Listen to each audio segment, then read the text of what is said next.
네, 오늘 12월 20일입니다. 월요일입니다. 새벽 예배 나오신 우리 성도님들을 환영합니다. 우리 말씀 나누기 전에 공동기도 제목으로 기도하는 시간 갖도록 하겠습니다. 기도하시겠습니다. 홍석화 집사의 암을 치료해 주십시오. 배옥진 집사의 뇌졸중을 치료해 주십시오. 언어가 회복되고 오른쪽 팔다리에 힘이 생겨나도록 해 주십시오. 곽한나 집사의 허리를 치료해 주십시오. 권한대 집사가 다시 걷도록 해 주십시오. 오기선 어린이가 회복이 잘 되게 해 주십시오. 이승학 성도의 뇌종양 치료가 잘 되게 해 주십시오. 우한 폐렴으로부터 우리를 지켜주십시오. 예수님의 이름으로 기도합니다. 아멘. 아멘. 오늘 본문의 말씀은 욥기 37장 14절에서 24절까지 말씀입니다. 하나님을 경외해야 하는 이유에 대해서 설명하고 있습니다. 사람은 하나님을 경외해야 되죠.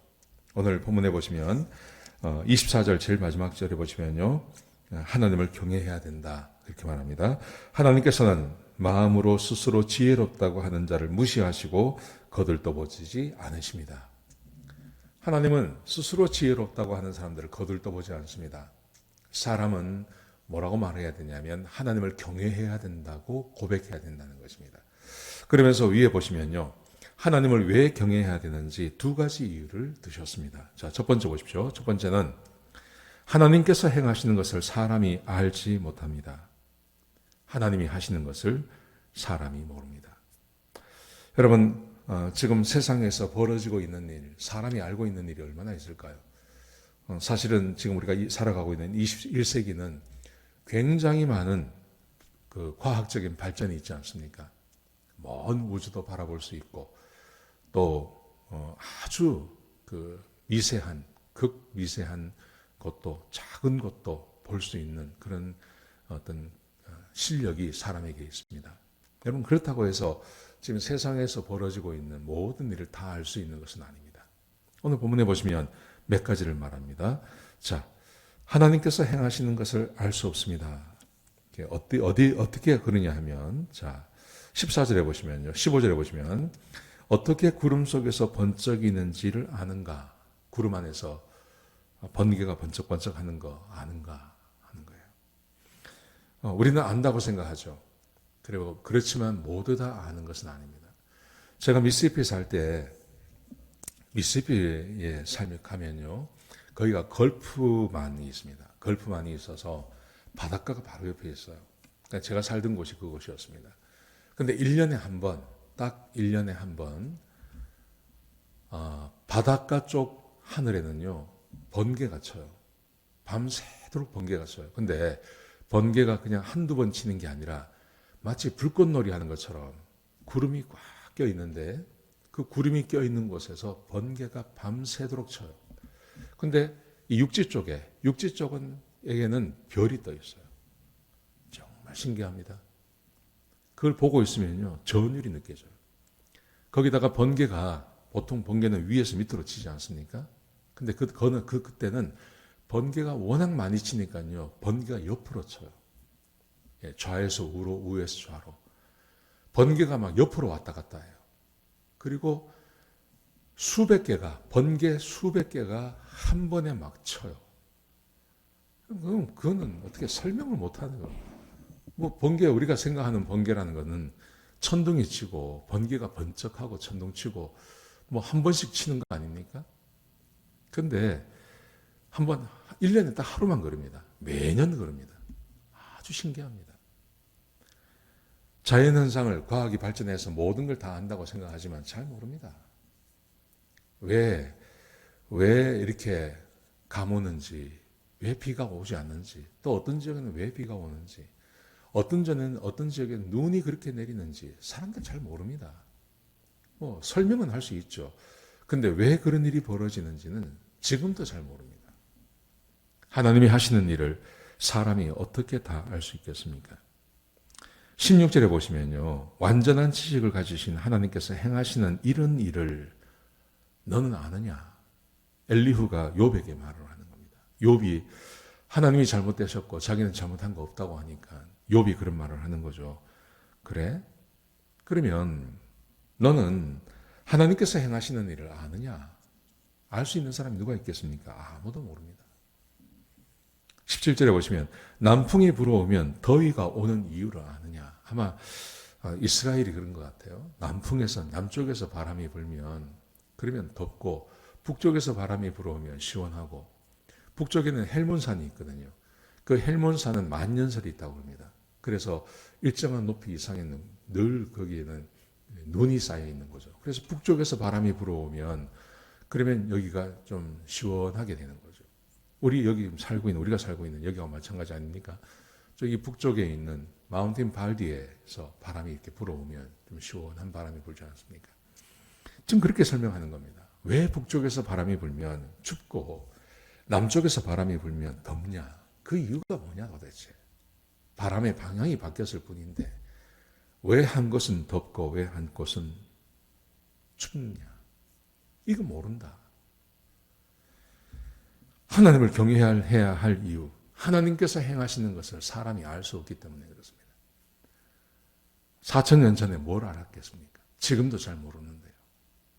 또 보십시오. 두 번째, 하나님을 경외하는 이유, 그것은 사람은 하나님을 가까이 갈 수 없다는 겁니다. 사람이 하나님 가까이 갈 수 있는 존재가 아니라는 거죠.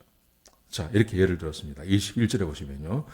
바람이 구름을 휩쓸고 가서 밝은 태양이 나타나면 우리는 그 태양을 똑바로 쳐다볼 수 없다. 태양빛이 있지 않습니까? 근데 그 태양빛을 똑바로 쳐다볼 수 있는 사람이 어디 있습니까? 없습니다.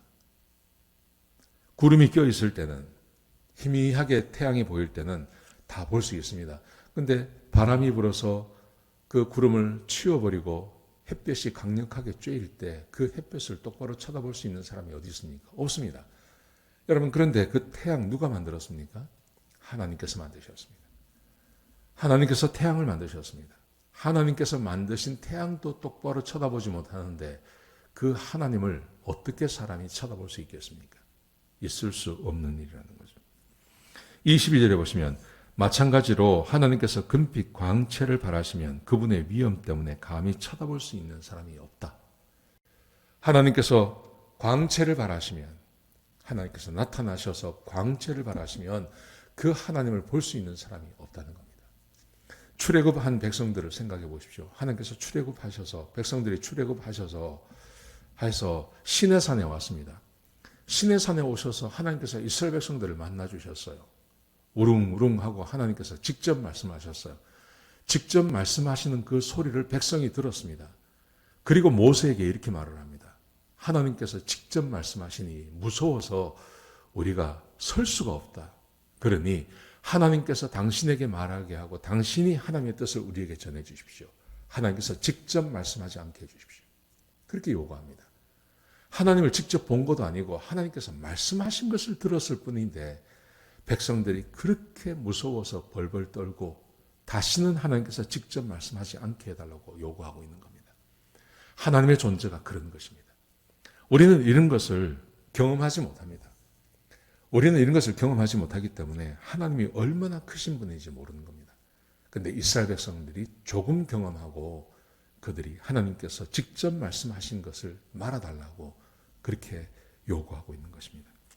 하나님의 광채 앞에 서서 볼 수 있는 존재는 없다 하는 거죠.